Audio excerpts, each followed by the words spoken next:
सिंगरौली जिले में जैसे कि आपने देखा कि एक बहुत जगह कोयले का बहुत जगह खनन क्षेत्र है, जिसकी वजह से आए दिन जो है तो रोड एक्सीडेंट होते हैं और बहुत सारे जो है तो बराबर आपने देखा होगा क्षति हुई है। तो उस संबंध में क्या आपकी रणनीति है? बता रहा हूँ कि एक जिले में एक एक्सीडेंट हो जाता है तो 100 वाहन तक नहीं मिलते हैं। ये हमारे असली हकीकत है इस जिले की।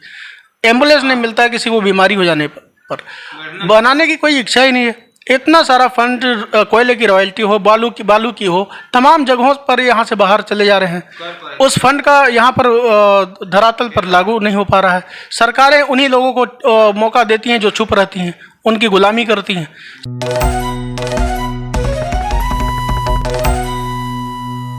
नमस्कार, नो फिगर टीम में आप सभी का स्वागत है। आज हमारे साथ मौजूद हैं सिंगरौली जिले से स्वतंत्र प्रत्याशी अतुल दुबे जी। तो आइए हम उनसे कुछ चर्चा करते हैं सिंगरौली जिले के बारे में कि वो इस विधानसभा चुनाव में किन मुद्दों को लेकर के वो जनता के बीच जाएंगे। जी नमस्कार, आपका बहुत बहुत धन्यवाद।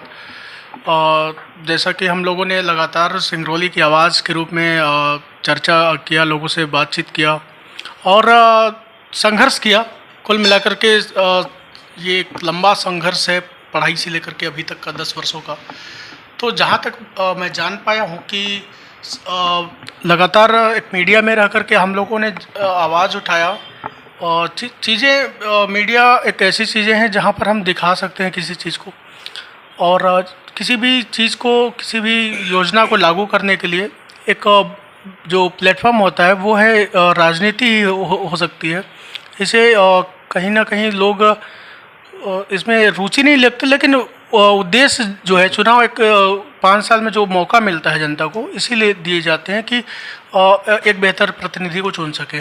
आप इसके पहले एक अच्छे समाज सेवी के रूप में जाने जाते थे, उसके बाद आपने पत्रकारिता के क्षेत्र को चुना और उसके बाद आप एक अभी जो है तो एक राजनेता के रूप में आप एक प्रत्याशी के रूप में उतर रहे हैं। तो इसमें क्या आपने महसूस किया? महसूस यही किया कि जो हमारे स्थानीय स्तर पर पावर प्लांट, कोल माइंस और तमाम औद्योगिक क्षेत्र हैं यहाँ पर, तो जब हम इतने वर्षों से विस्थापित हुए, हमारे क्षेत्र के लोग ज़मीन दिए, घर दिए, वहाँ से प्रभावित हुए, वहाँ से पीड़ित हुए, आज तमाम ऐसी चीज़ें हैं, दवाई हो, इलाज, कमाई हो, पढ़ाई हो, तमाम चीज़ों के लिए लोगों को बाहर जाना पड़ रहा है।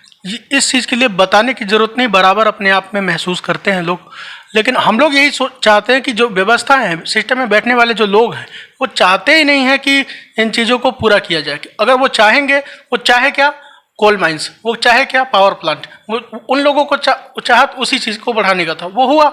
लेकिन आज सिंगरौली की आवाज़ लगातार लोगों के बीच में काम करके, लोगों से संघर्ष करके यहाँ तक पहुँची है। निश्चित तौर पर जनता को ऐसे एक प्रत्याशी को चुनना चाहिए और बीजेपी, कांग्रेस जैसे दिग्गज नेताओं को एक झटका देना चाहिए, ताकि हमें लगे कि हम स्थानीय स्तर पर अपने हक और अधिकार के लिए जाग चुके हैं। सिंगरौली जिले में इतनी औद्योगिक कंपनियां होने के बावजूद भी यहाँ पे लोग पलायन को मजबूर हैं। इस संबंध में आपकी क्या रणनीति होगी?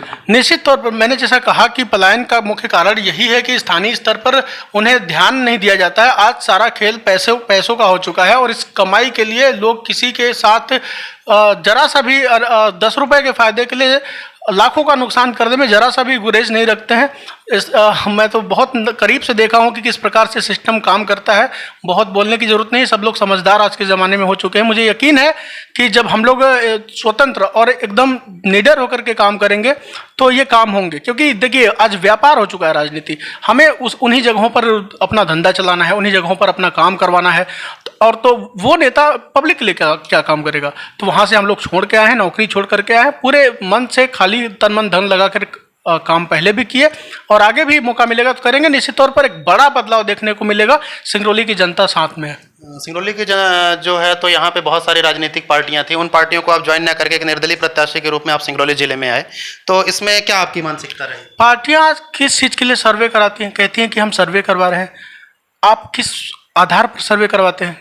इस आधार पर सर्वे होता है कि कौन सा प्रत्याशी यहाँ से ज़्यादा पैसा ले जाने में उपयुक्त होगा।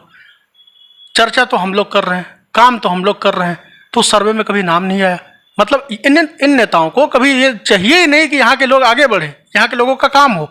इसलिए जब उन्होंने संपर्क ऐसा कुछ किया नहीं, कुछ लोगों ने किया भी तो वो अपने फ़ायदे के लिए किया, लेकिन हम लोग तो सिंगरौली के लिए आवाज़ उठा रहे हैं। हम पद में रहें, किसी पार्टी बहुत बड़ी नहीं होती, एक प्रत्याशी ही काम कर सकता है। कोई पार्टी वहाँ भोपाल और दिल्ली के व्यक्ति काम नहीं करेगा। स्थानीय स्तर पर लोगों की समस्याएं हैं, यहाँ पर्याप्त पैसा है, पर्याप्त संसाधन है, बस उसको लागू करने की ज़रूरत है। वही नेता एक स्वतंत्र रूप से काम करने वाला लीडर ही कर सकता है। सिंगरौली जिले में जैसे कि आपने देखा कि एक बहुत जगह कोयले का बहुत जगह खनन क्षेत्र है, जिसकी वजह से आए दिन जो है तो रोड एक्सीडेंट होते हैं और बहुत सारे जो है तो बराबर आपने देखा होगा क्षति हुई है। तो उस संबंध में क्या आपकी रणनीति है? बता रहा हूँ कि एक जिले में एक एक्सीडेंट हो जाता है तो 100 वाहन तक नहीं मिलते हैं। ये हमारे असली हकीकत है इस जिले की। एम्बुलेंस नहीं मिलता है किसी को बीमारी हो जाने पर। बनाने की कोई इच्छा ही नहीं है। इतना सारा फंड कोयले की रॉयल्टी हो, बालू की हो, तमाम जगहों पर यहाँ से बाहर चले जा रहे हैं। उस फंड का यहाँ पर धरातल पर लागू नहीं हो पा रहा है। सरकारें उन्हीं लोगों को मौका देती हैं जो चुप रहती हैं, उनकी गुलामी करती हैं। सिंगरौली के जनता से मैं इस बार अपील करना चाहता हूँ कि इस गुलामी से की बेड़ियों से निकलिए और खुल करके अपने खुले मन से वोट दीजिए। निश्चित तौर पर 5 साल लगेंगे, इन 1-2 साल में आपको बहुत से काम देखने को मिल जाएंगे। जी, बहुत बहुत धन्यवाद। बहुत बहुत शुक्रिया।